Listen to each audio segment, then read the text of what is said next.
Hey, welcome to our webinar, Mastering Cost Risk Analysis with RiskyProject. My name is Michael Trumper. I'm one of the principals here at Intaver Institute and have been working in project risk analysis and management and software development for over 20 years. Before we start, I would just like to go over how you can participate in the webinar.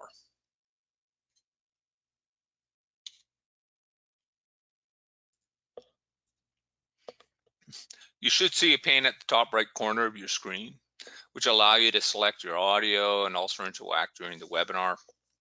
If you haven't done so, I recommend using the computer mic speakers as the audio quality tends to be better. Feel free to use the questions pane to ask questions during the webinar. Questions will be answered in the order they came in at the end of the webinar. If you do have some technical issues, we will be monitoring, and you can raise a hand in the questions, and we'll try and resolve that as the webinar goes on.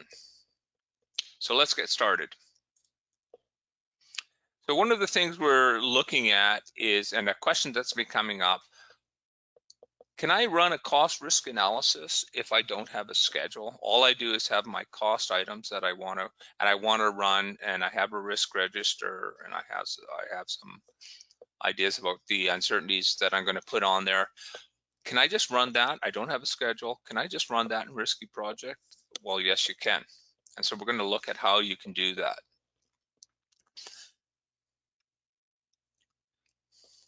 So we're going to look at the steps to get in there. So how do we import fixed cost data? If you're not going to, you can hand enter it, but we're going to be looking at if you have the data in, let's say, Microsoft Project or P6. We're going to look at how we do import the fixed cost data. Then we'll look at how we can model the fixed cost risks and uncertainties, and then we'll look at some analysis views. And then once we do that, we'll do a live demo with the Microsoft Project add-in, how we can take the fixed cost data from Microsoft Project, import them into RiskyProject. There's already been a little bit of setup in that, but we'll look at how we can do that, and how we can and basically show how we can do this really quickly and efficiently and get a good analysis and understanding of how the risks are going to affect our costs. First thing we want to look at is what's the difference between, why we call it fixed costs. Why don't we just call it cost? Well, in project risk analysis, we have an idea of both fixed and time-dependent costs. Time-dependent costs are the ones we bring into if we're doing an integrated cost and schedule risk analysis. We're only looking at fixed costs, and those are the costs that are not time-dependent and do not require a schedule. Okay, so typically going to be materials or other one-time fees, and though perhaps we might model some of what we think are going to be the impacts of schedule. If you don't have it, that schedule, which is often the case, or you might be working in a different group, here's how you can do this. We'll show you how you can do that fixed cost analysis when you don't have that full schedule in place. So the first step that we want to do is in the, and we're looking at Microsoft Project XR. The data types is about how do we map the costs across. We can do this in RiskyProject. We can do that in the file import mapping. We see Microsoft Project fields or XER file map import settings. In Microsoft Projects, we can see here the fixed costs. On the left are the RiskyProject fields. On the right are the Microsoft Project fields. And here we can map low, base, which are deterministic normally, most likely, and high. Now, most likely is used to replace the base costs during a simulation. So often if the group that's involved in doing the risk analysis believes that the base cost, the budget, is not realistic, we can shift that using the most likely. In the P6, slightly different data set. We do need a template. We need a file that's already, because if we're bringing in anything other than just the base costs, we use user-defined fields, and those user-defined fields for costs have to be already set up within the XER file. And we can see here, again, very similar to Microsoft Project, we have the fixed costs. And what you can see is we don't have base costs because that is already hard-coded into the system. And we audit, if there are fixed base costs in the XER file, we'll bring them over. But if you want to bring in low and high, you can map or change, or most likely, you can bring those over across as well.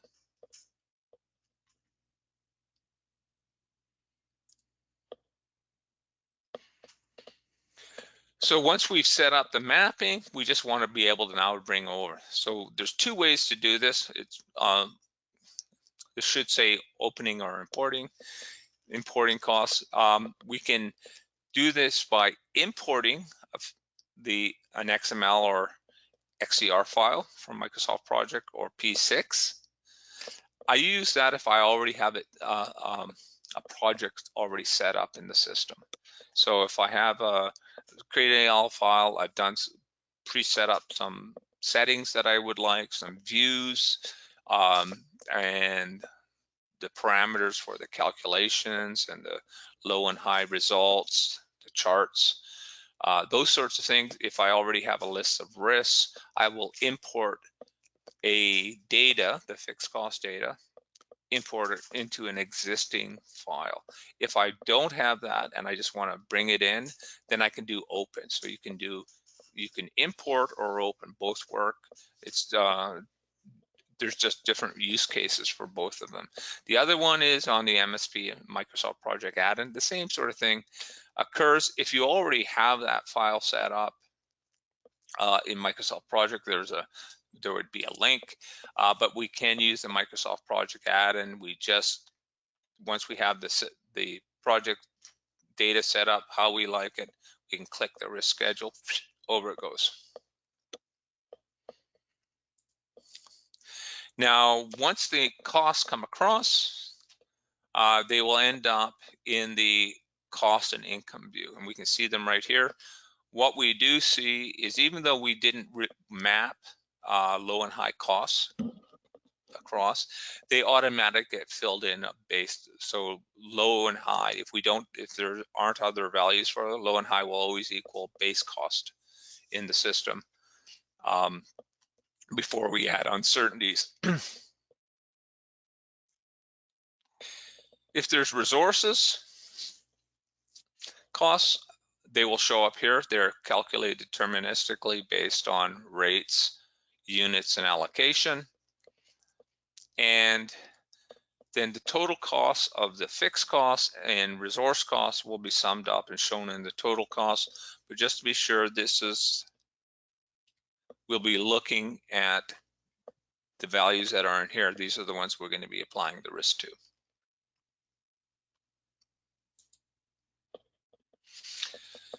Just to go, we've done in many webinars in the past, two sources of risk. We have uncertainty. It has a 3-point estimates, low, base, and high, or you could have the most likely, combined with a statistical distribution. Uncertainty or aleatory risk is natural variances. It has 100% probability of occurrence. We don't put in probability because it always occurs. And it applied to both duration and fixed costs, in this case just fixed costs, and we're showing a visual representation of an uncertainty curve there. Risk events are also referred to as risk drivers, discrete risk events, and are characterized, they have a probability. So the difference between uncertainty or aleatory risk and risk drivers, sometimes called, you'll hear them called epistemic risk, is that risk drivers have a probability. So they have a probability of occurring between 0 and 100%, and then can be defined using a single impact or a statistical distribution with a low, base, and high outcome.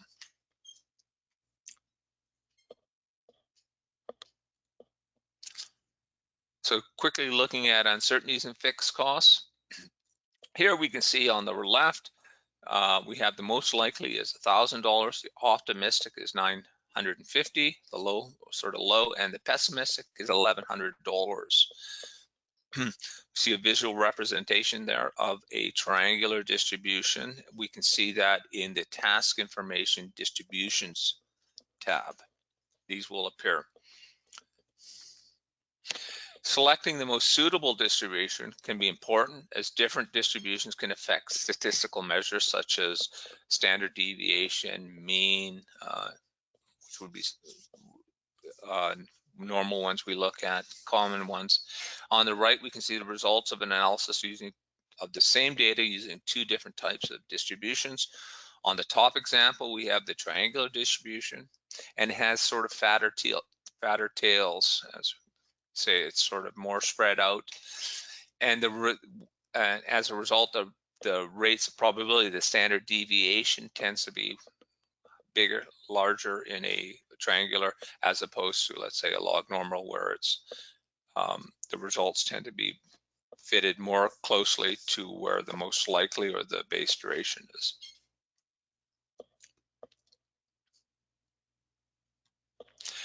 So one of our recommended practices for using or applying uncertainty is using uncertainty bands to apply ranges to the fixed costs, or it could be duration, but in this case, we're looking at uncertainty bands for fixed costs. First, we need to organize items into groups that share common levels of uncertainty. In this example, we have grouped cost items into materials, labor, equipment, subcontractors, and permits and fees. Each one of these groups has a defined coefficients for low, most likely, and high, if we're using most likely, as well as an identifying color. So that allows us to quickly, once we've applied it, we can quickly scan and see where these uncertainties have been applied, the ranges have been applied. Next, in the Microsoft project field file, we'll use a text field to identify the group to which each of these line items belongs. In this case, in the example, we're using text ones. This allows us quickly select individual groups using filters or search functions, which we could then apply to uncertainties and risk events.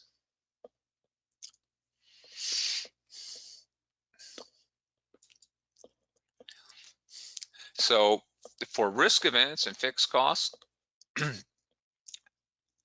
like as we said earlier, probabilities are between 0 and 100%. Impacts can be fixed or relative as a percent of the base cost. Impacts can be a discrete value or can be modeled as an uncertainty with a range of values defined by a statistical distribution. So in the first example, it's a discrete impact. The risk appears to be a single bar on the histogram to the left. On the right, sorry, it's occurring 35% of the time. The deterministic is 65% of the time, and we can see that on the left with the red bar, which indicates where our deterministic values are. In the second example, with a ranged impact, the risk appears as a small distribution to the right of the base estimate. So what we're just showing here is that the way we choose to model risk can have a significant impact on the results of our analysis. Something to be aware of. So once we've run the analysis, one of the key views that we'll want to look at is on the cost summary. And this view is a combination of a cost histogram and a cumulative probability. On the right y-axis, on the right y-axis is the cumulative probability with value markers placed at 10 percentile, mean, and 90 percentile. These values, cumulative probability, is useful for setting cost contingency, which would be the difference between the deterministic value, your budget, and the cumulative probability with a higher confidence level, such as P90 or P80, P75 are common values we see here. In this particular view, we have plotted multiple cost scenarios that represent different, both the original and a mitigated and mitigation in the in our project plans.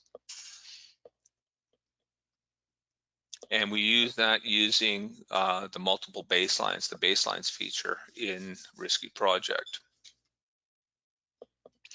Finally, and this tells us what has occurred or what could occur, and sensitivity, it tells us why or where it's happening. So we have two different types of sensitivity we would look at for cost. Is the task cost ranking. What tasks have the highest impact, potential impact, cost impact on our project, and the risk cost ranking. Which risks have the highest risk cost impact?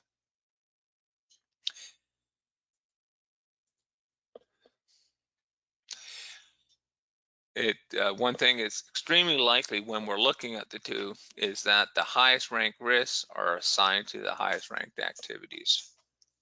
So when we're looking at about how we want to manage cost risk in our system, typically I'm going to look at that task drilling and I'm going to go, okay, which one and if you go over, almost inevitably that first or second or third risk is going to be assigned to those activities. So now we're going to look at how we can run a simple fixed cost risk analysis using cost setup in Microsoft Project. So I'm just going to quickly pause this here and I'll be right back.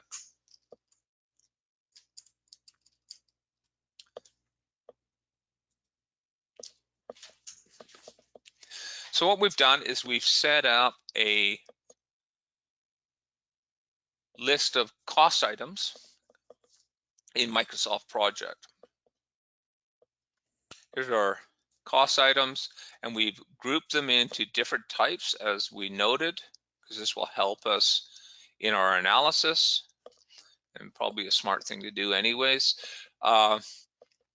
We've set up, we have our materials, and what I do is I just copied that and then take that and then copy it into here and just copy it down, and then we have that there. And what this does is, if you want to look at, we've put this in a text one field that we've set up, and we've called that risk. Could be whatever you want to, but we want to make note that we have that in that text field. So when if we go into RiskyProject, we don't have it set up already, that we can find that text one field and insert it into the views so that we can quickly identify how we're going to set up how we're going to apply risks and uncertainties. The other thing we want to look at is the field mapping, make sure we've got that mapped up. And as we can see right here on the fixed costs, all I'm going to be bringing in is the base cost. So we're not bringing in low or high, because we're going to apply those and calculate those using uncertainty bands in RiskyProject. And just one thing to note that I didn't is that, as you can see, it's just a list of items. There is no precedent network. There's no linking, because it's a sort of irrelevant to our analysis, so we don't have to have anything like that set up. Now we want to bring that over to RiskyProject. I'm just going to click on the add-in, and it's going to bring it over into that view. So the views that we want to be looking at is the cost and income view. And we can see, we could also bring that over here. And this is the data that we're looking at. Now, one of the things is to save a little bit of time, I've already assigned risks to the system in the risk and we can see them in the risk assignment view. Risk assignment view was a feature that was added a couple versions ago. Really useful place to be able to do a quick overview of how risks have been assigned to the system. Tells us what the risk is and where they're being assigned, the task ID, and the type of probability, outcome type. On here, it's all relative cost increase. And the reason for the relative cost rather than fixed cost increase is because I'm assigning, if I assign risks to multiple activities which have different costs, I'm going to assign it as relative. We use fit if we have a risk that's only going to be assigned to like one activity. We can use a fixed delay or a fixed cost increase because, but what we found is that using a fixed cost increase on multiple activities, because it gets applied to all of them, it doesn't scale properly. So, I've put in a relative cost increase. One of the places where we can do that, where a quick way to apply the risks is using the drag and drop, and we can see right here that we've got materials. Now, one of the ways that you can do this is going into on the schedule.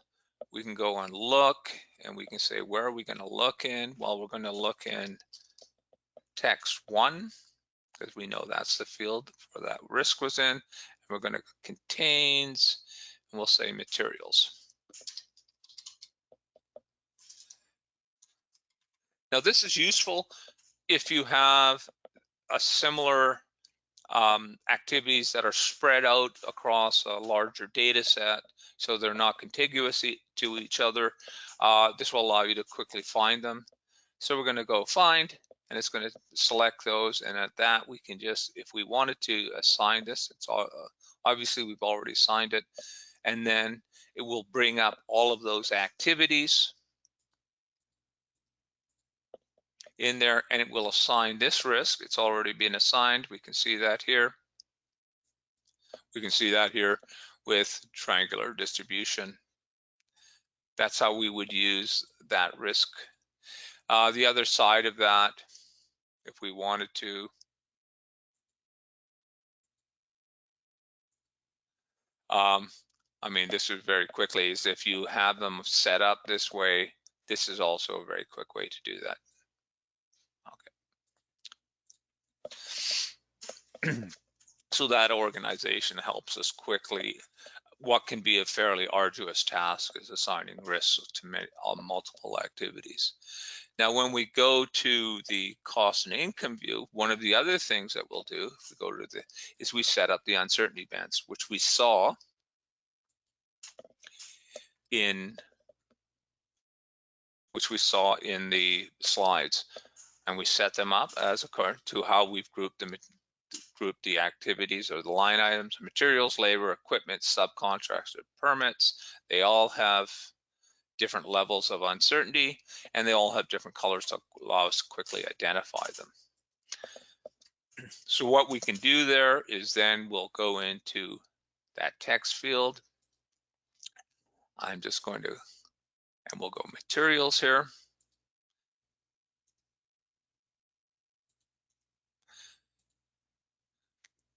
And we'll just continue this.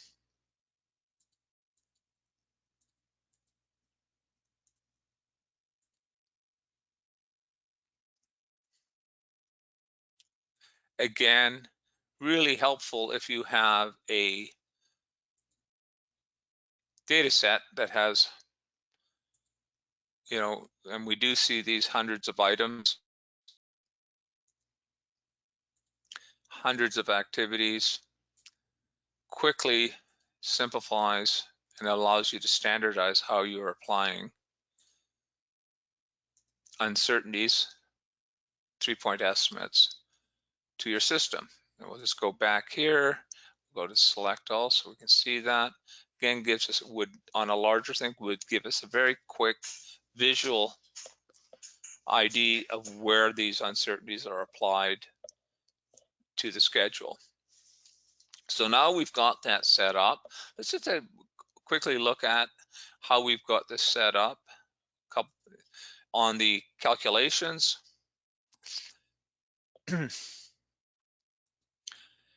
typically I'm going to put deterministic. This means I'm just going to have to manually click the calculate button. It might have already calculated it given how small the data set is. We use probabilistic. This just means when people look at this, probabilistic calculation means in the system, if the data set is small enough, every time you make a change, it will just run a Monte Carlo simulation instantly. We originally called it instant Monte Carlo. I'm not sure if we still call it that. I prefer to have deterministic because I don't want it to keep calculating every time I make a change. I just want to save it until I hit the calculate button.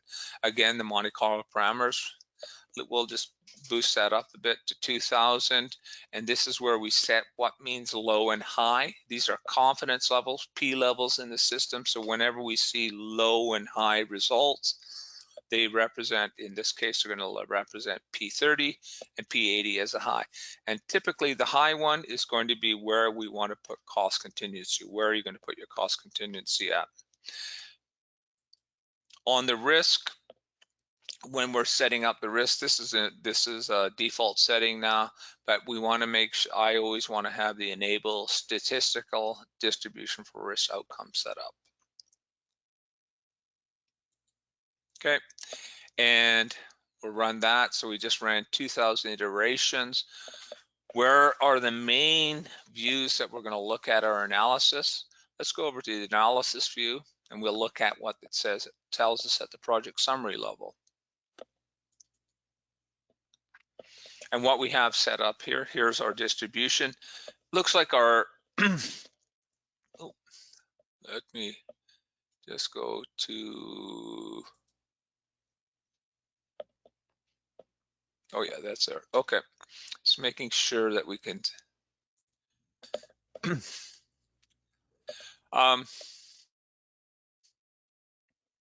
what we can see here is our results of the analysis with risk and uncertainties. Looks like the uncertainties are probably the main driver in here because I can't see a lot. These look like they might be some risk events occurring here. It's hard to tell, but it looks like a simple sort of right skewed distribution.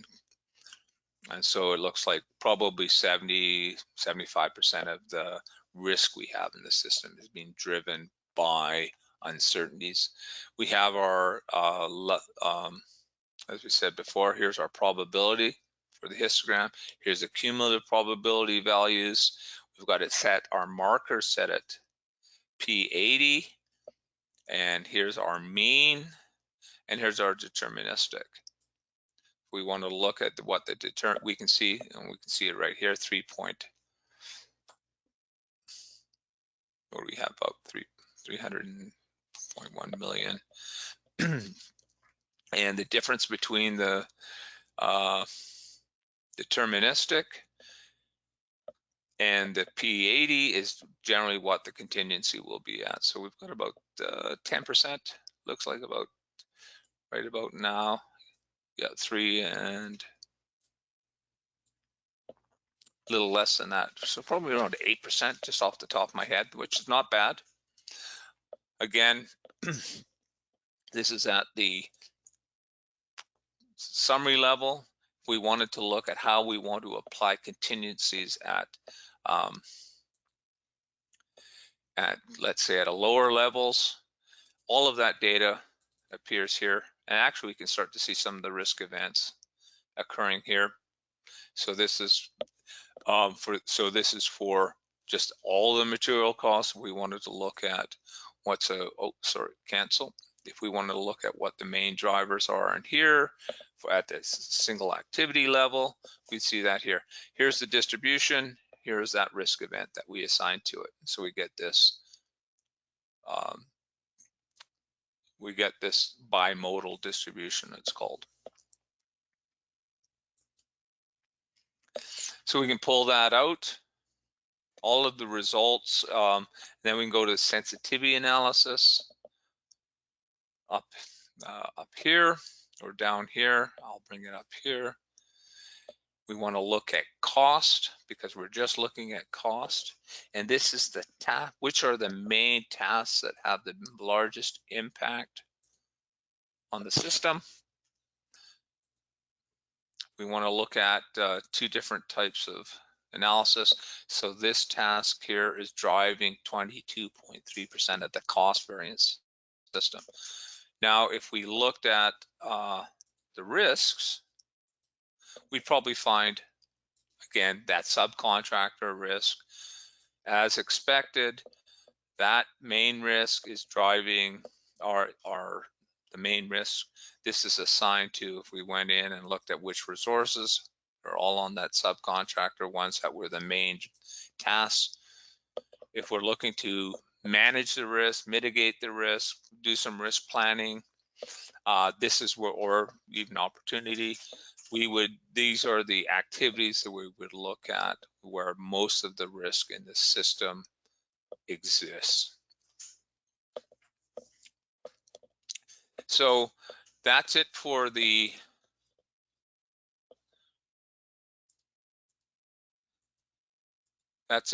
our webinar today. It doesn't look like we've had any questions come in. If you do have any questions or are interested, let us know. Visit our site at www.intabor.com, or you can give me a shout at mtrumper@intabor.com. Love to hear from you. Thanks a lot, and see you next time.